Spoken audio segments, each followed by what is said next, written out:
Boa noite a todos, aqueles que neste momento acompanham os trabalhos desta casa, principalmente na área da divulgação da doutrina espírita, e a todos esses irmãos e irmãs que neste momento estão junto de nós, estamos irmanados juntos.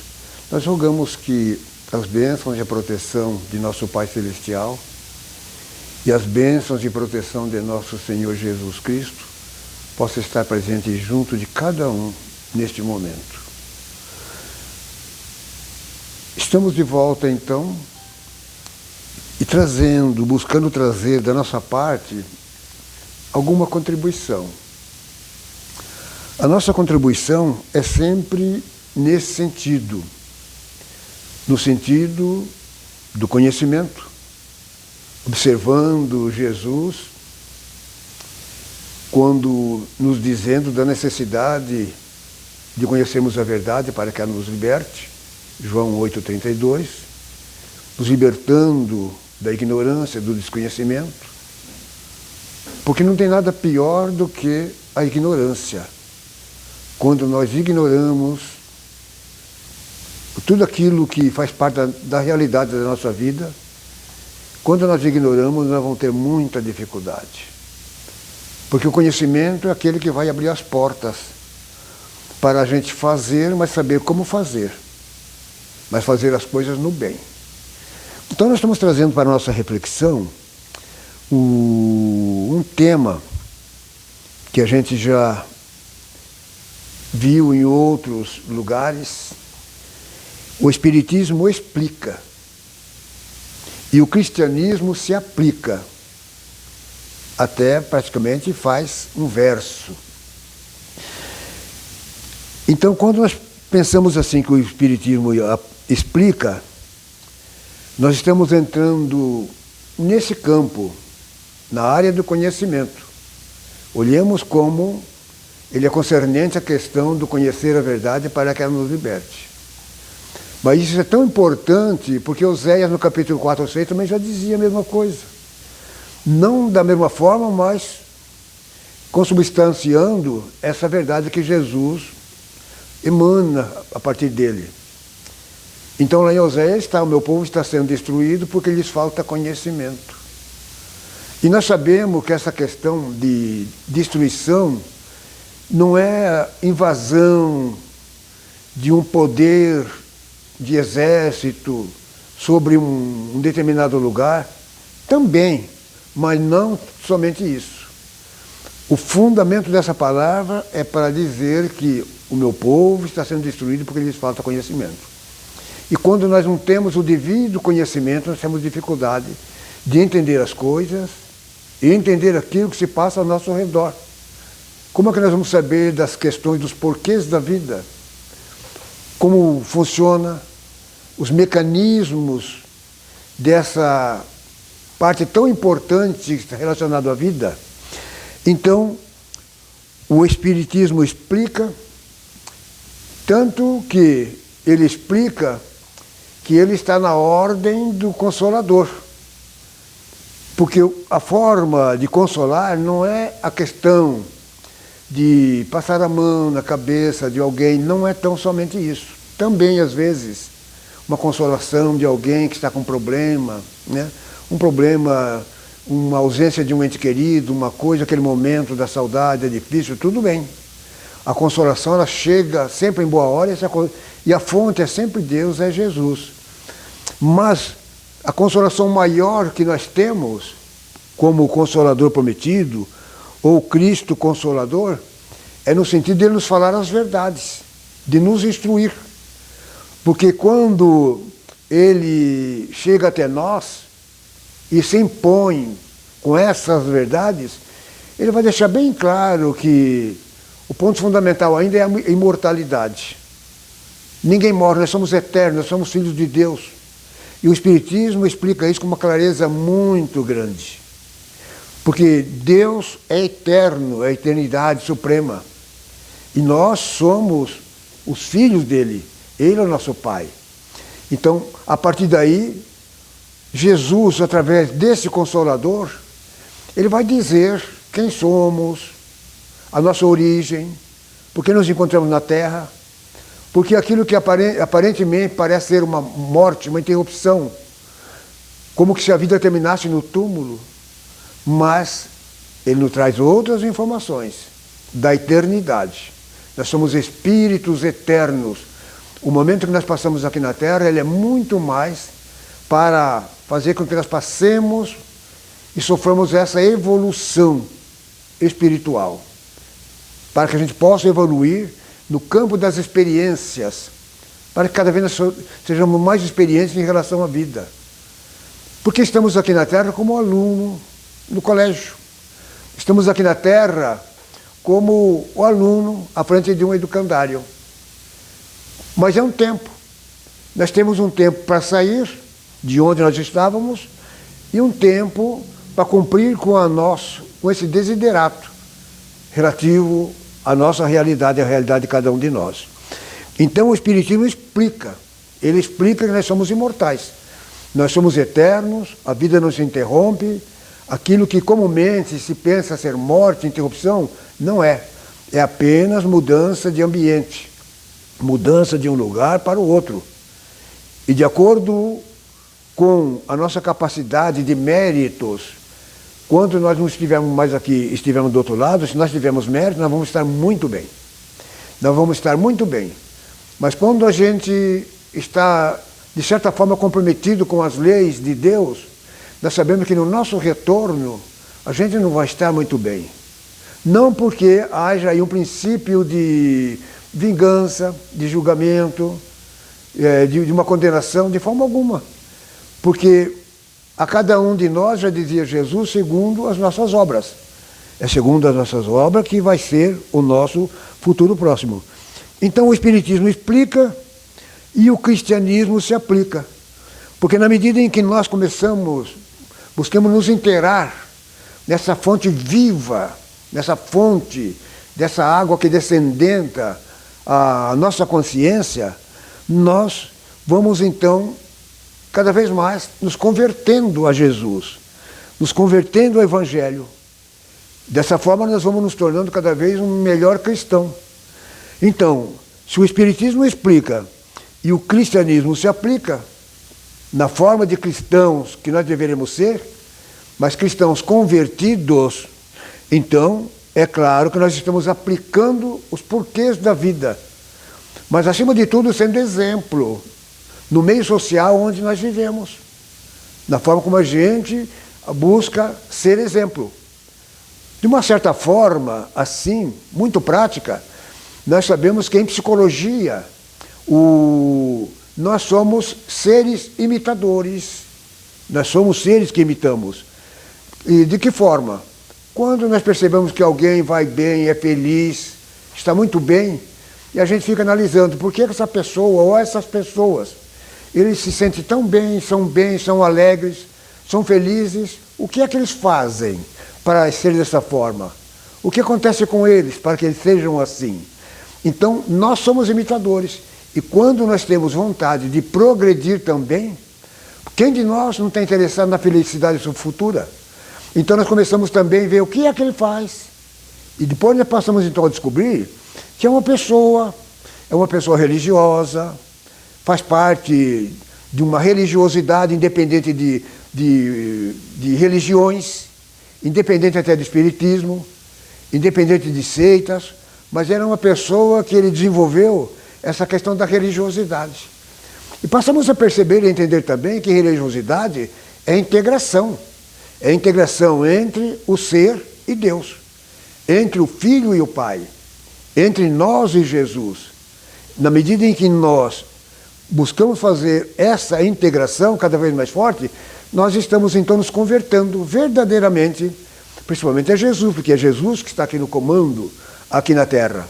O comando aqui da Terra, de nós como humanidade, está sob a sua tutela. É Ele que é o supremo governador da Terra, o supremo governador de nossas almas. Então, o Espiritismo explica de uma forma muito diferente, com todo respeito a todas as outras ideologias religiosas, mas ainda lhes falta muita coisa. Ainda, por mais que eles sejam bons, por mais que eles busquem fazer essa aproximação entre nós e Deus, entre nós e Jesus, ainda falta muita coisa. Porque o Espiritismo ele vai diretamente na área do Espírito. Deus é Espírito em verdade, segundo João. Nós somos Espíritos também. Então, a gente começa a compreender melhor essa mecânica. Quando nós percebemos que nós somos Espíritos, ou alma, que é a mesma coisa, nós sabemos que nós não somos o corpo. O corpo é uma moradia transitória para nós aqui na Terra, onde nós temos um ensejo de um determinado tempo, aqui nós buscarmos então evoluir. Essa missão é evoluir, mas não evoluir sozinho, porque seria egoísmo. Quando cada um de nós trata de concorrer para as coisas, nós vamos buscando um sentido assim, muito egoísta para nós, para a minha família. Mas nós sabemos que numa integração social maior, nós temos que buscar trabalhar e dar o máximo de nós para que os outros também possam ter acesso àqueles pontos onde nós também tivemos acesso. E essa fonte que a gente teve acesso é sempre Deus, é sempre Jesus. Os ensinamentos nas Escrituras Sagradas, através da Bíblia, ainda um tanto desprezada por uma grande parte da humanidade terrestre, mas ali está todo um conteúdo histórico de nós, a humanidade terrestre. Mas também dentro dela nós vamos encontrar os meios, as formas, como em torno de leis, as leis fundamentais, o Decálogo, que são leis disciplinares, cuja natureza é para nos colocar no nosso devido lugar, para que a gente realmente tenha esse equilíbrio junto de Deus, do Cristo, da vida maior. Os 10 mandamentos são fundamentais para nós, porque eles não vigem só aqui no planeta Terra. Isso é uma realidade de todo o universo. E olhamos que o universo é grande, nós não temos nem cabeça para entender o que seja esse universo. Através das suas galáxias, nebulosas, das suas constelações, é tão enorme, tão gigantesco, que nós não temos cabeça para poder entender o mínimo do que seja isso. Mas essas leis são vinculadas às leis eternas, às leis universais, porque Deus é universal, Deus é o construtor do universo, e nós estamos no universo, nós somos seres universais. Cada um de nós, não importa onde a gente esteja, se a gente esteja já numa altura já bem grande, no campo da superioridade, no campo do conhecimento, assim no campo da perfeição, ou em detrimento daqueles que ainda vêm lá atrás, na retaguarda, que mal sabem caminhar, não é dessa forma.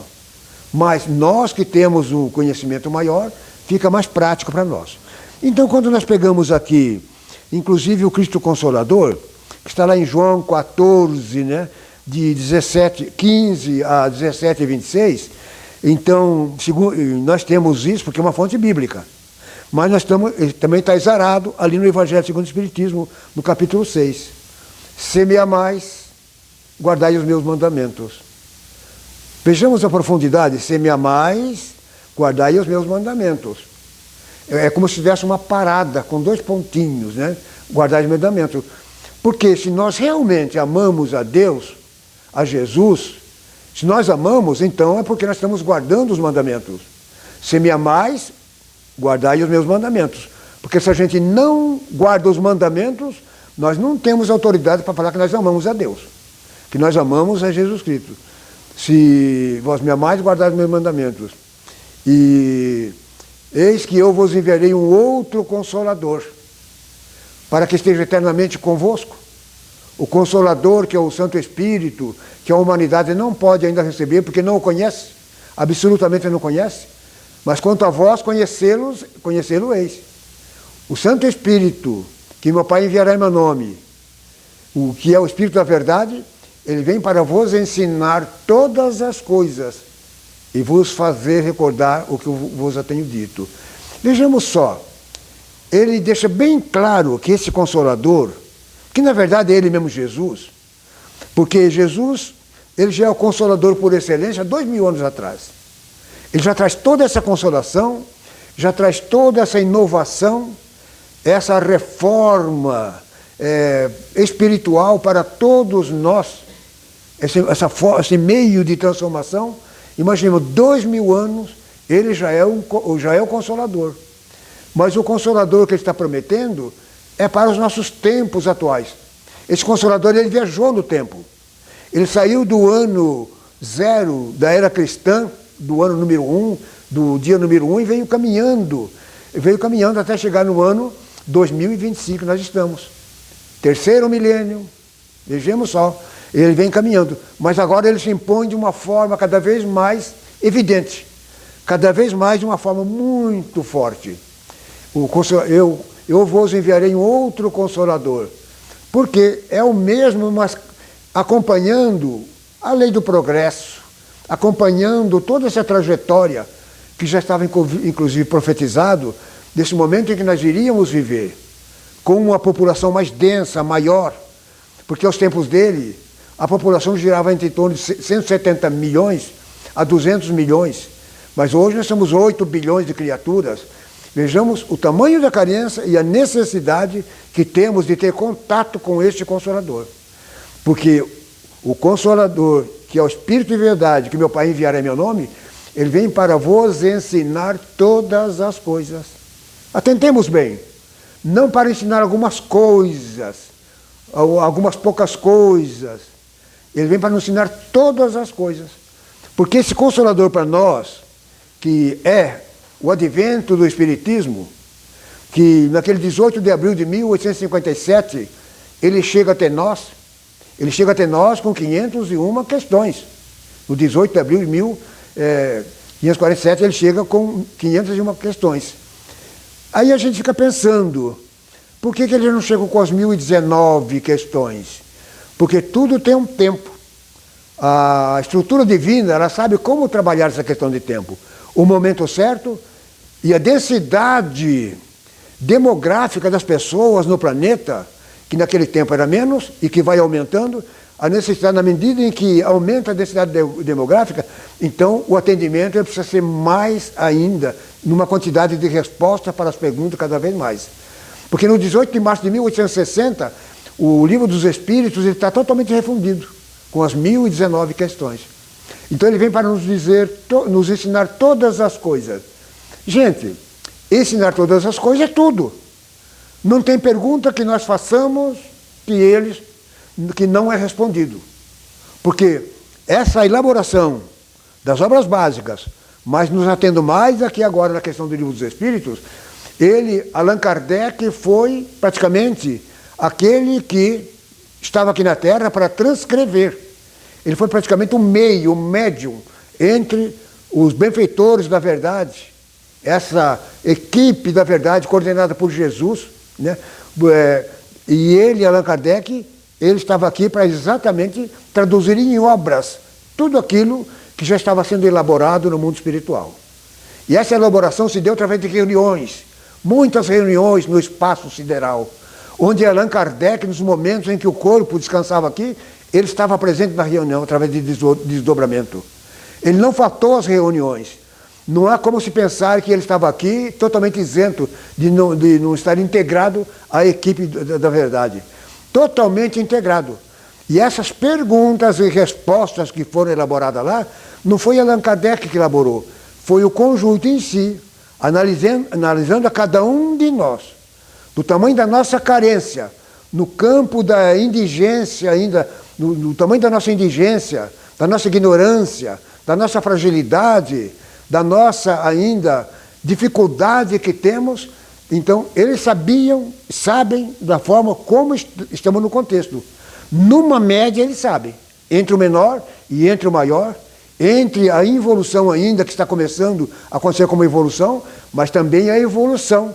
Eles sabem, numa média, quem somos nós, de onde viemos, o que acontece conosco, qual o tipo de questionamento que nós gostaríamos, ou melhor, que teríamos necessidade de fazer. Não é nem gosto, é necessidade.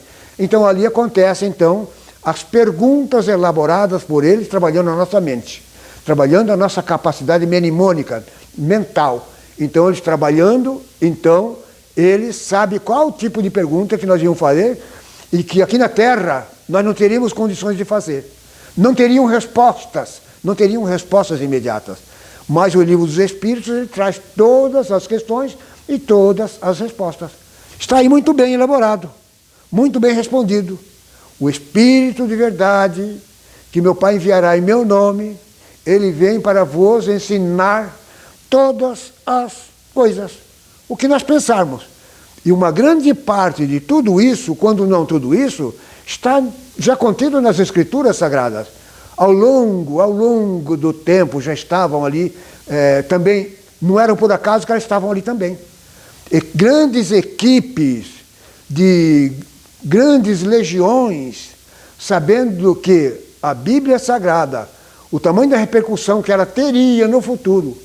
E hoje nós sabemos que a Bíblia Sagrada, real, verdadeira, ela circula hoje no planeta com cerca de 8 bilhões de exemplares.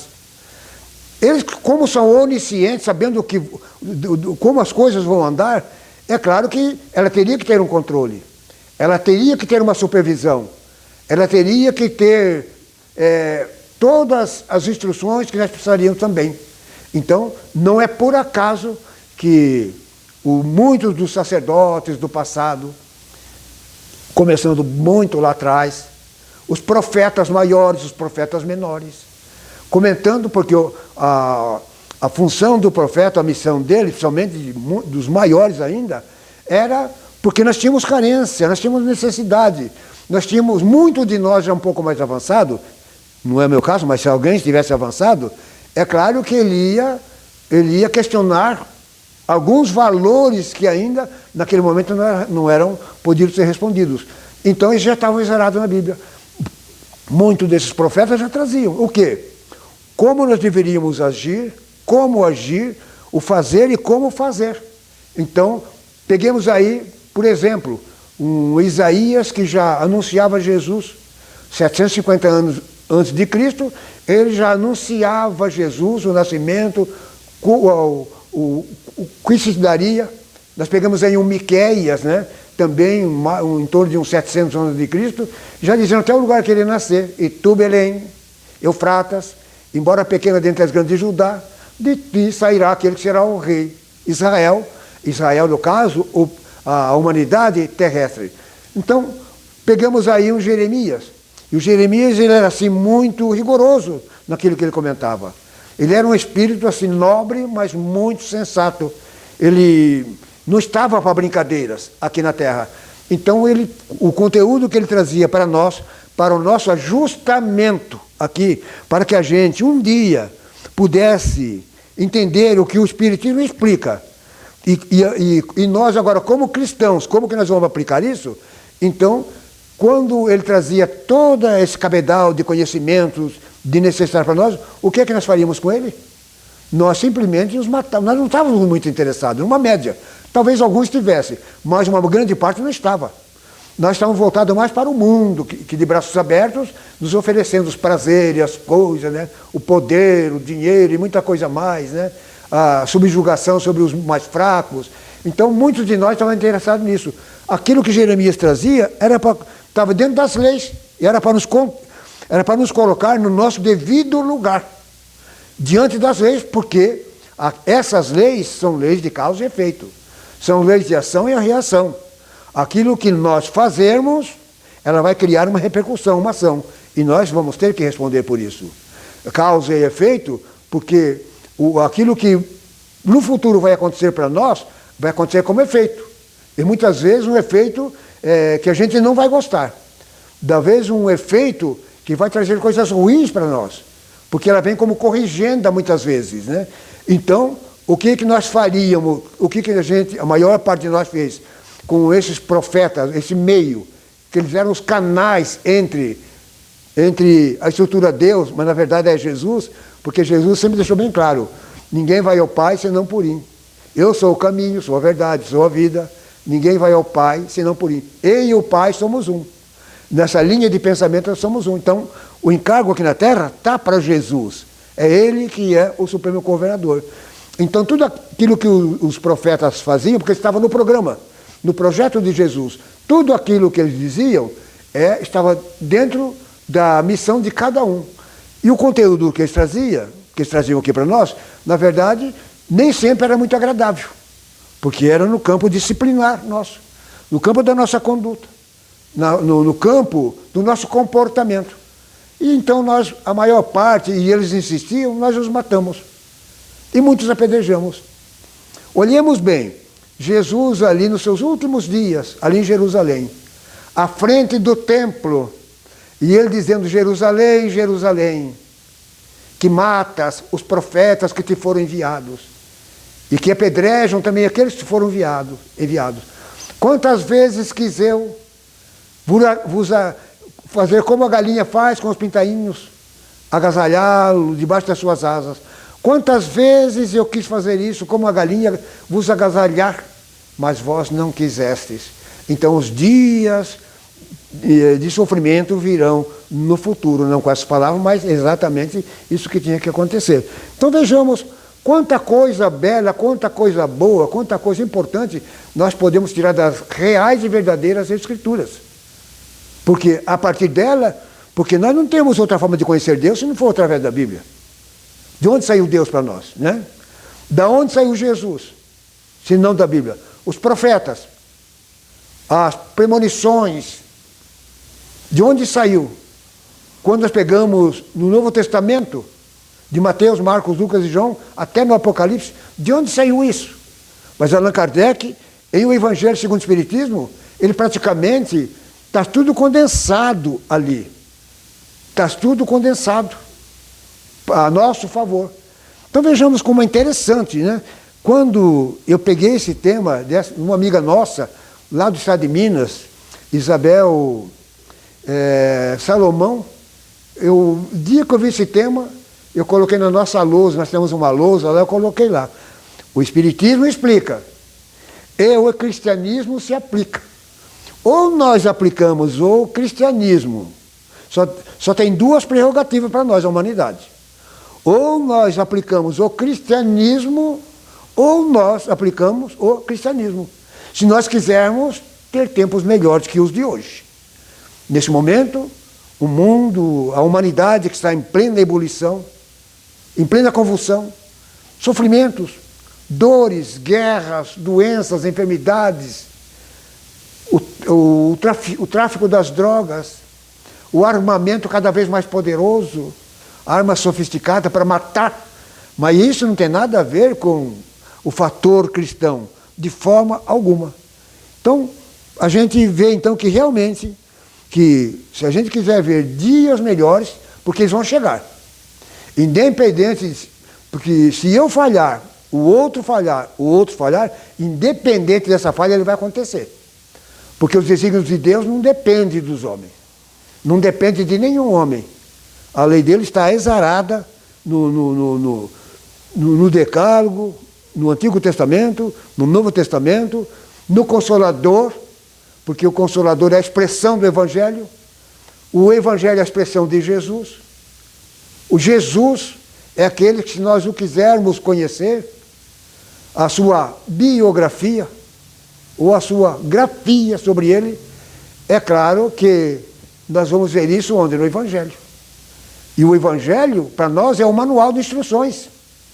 É o Evangelho, porque quando a gente tem dificuldade de entender, será que eu estou agindo certo? Será que eu estou agindo correto? Será que à noite, quando eu for dormir, que eu posso fazer um balanço como Paulo, como o Santo Agostinho já fazia naquele tempo, uma espécie de um balanço. Então, o que eu vou ver? Eu vou fazer um balanço, eu vou ver, como que eu fui meu dia hoje? Como foi meu dia? Será que eu fui mal com alguém, com o outro? Será que eu agredi alguém? Será que eu maltratei? Cometi algum crime? Fiz alguma coisa errada? Mas aí, como que eu vou saber se tudo isso está certo? Vamos consultar o manual de instruções, que é o Evangelho. Aí ele vai dizer, numa linha de comportamento, ele vai nos colocar para que a gente desenvolva essa harmonia que nós temos necessidade de sermos mansos, sermos tolerantes, né? Aquele que te fizer andar 2.000 passos com ele, ande 2, mas não entre em contenda com ele. Então, vejamos o tamanho e a grandeza dessa importância. Aí ele também fala do jugo leve, né? Vinde a mim todos vós que estáis aflitos, sobrecarregados, e eu vos aliviarei. Tomai sobre vós o meu jugo, que é leve. Aprendei comigo que sou brando e humilde de coração, e encontrarei paz para as vossas almas, encontrarei repouso para as vossas almas. Então vejamos, não tem nenhuma novidade, está tudo dentro do Evangelho. Aí está a paz, a harmonia, a alegria, as alegrias imorredoras, está tudo ali no Evangelho. Basta que nós o pratiquemos. Na essência, nós sabemos que nós somos espíritos imperfeitos, teremos dificuldade, mas vamos fazer o nosso esforço máximo. Cada ponto que nós podemos pegar do Evangelho vai ser de suma importância para nós. Então, meus queridos irmãos, a gente colocou aqui algumas coisas, mas há um outro detalhe aqui também. Fora da caridade não há salvação. Mesmo que eu falasse todas as línguas dos homens, mas se eu não tiver amor, não tiver caridade, serei como o sino que retine, como o símbolo que retine, que soa. Então, a gente tem que realmente pegar esses pontos fundamentais e tirarmos o melhor proveito de tudo isso. Então, meus queridos irmãos e irmãs, essa é a nossa singela contribuição que a gente está buscando trazer aqui para hoje, mas ensejando que a paz e a proteção de nosso Senhor Jesus Cristo esteja presente sempre em nossas vidas. Não nos esqueçamos também da mãe dele, que desempenha um enorme trabalho aqui na crosta terrestre, ou melhor, aqui no planeta junto da humanidade terrestre. Não importa as nações, continente americano, africano, asiático, não importa. A mensagem dela está presente em todos, atendendo a todos. Então, que essa proteção nos envolva, a todos nós e a todos vocês que estão nos ouvindo. Se, porventura, vocês acharem que aquilo que é colocado aqui, através de nós aqui, Leandro, nós, vamos então passar para frente. Vamos compartilhar, porque aquilo que é bom para nós é bom para os outros. Então, a paz do Cristo esteja presente junto de todos nós, de vocês, e muito obrigado por tudo. Façamos a nossa prece de agradecimento. Então nós agradecemos a Deus, nosso Pai Criador, aquele que nos gerou, que nos deu toda essa legitimidade de sermos filhos dele, e ele nos atende dentro dessa ação paternal. Nos põe para caminhar, mas nos aguarda lá na frente, para que a gente comece a dar os primeiros passos, comecemos a caminhar, e busquemos dar cada vez mais velocidade nesses passos, para que mais depressa nós possamos chegar à sua presença, porque essa é a nossa meta. Agradecemos a Deus, agradecemos a Jesus, esse grande amigo, que o temos como o único e legítimo Senhor de nossas almas, de nossas vidas, perante nosso Pai Criador. Agradecemos aqui também a presença desses benfeitores que estão aqui junto de nós. A origem, a fonte é Deus, é Cristo, é Maria Santíssima também. Aos nossos mentores espirituais, ao meu anjo de guarda, nossos anjos de guarda, a nossa profunda gratidão. E nesses momentos difíceis, roguemos amparo e proteção por cada um dos nossos irmãos, onde quer que eles estejam, e que estejam vivendo momentos difíceis, o desespero, a dor, o sofrimento, as aflições, mas que a luz divina possa incidir e implantar nesse cérebro, nessas almas, no sentido de consolação, para que eles possam entender que Jesus nos afirma que a implantação do reino de Deus está acontecendo cada vez numa velocidade maior, e se encaminhando para o mundo de regeneração. Então que essa paz, essa proteção possa alcançar a cada um de nós, os sofredores que fazemos parte dessa humanidade terrestre. A paz do Cristo sempre presente em nossas vidas. Muito obrigado.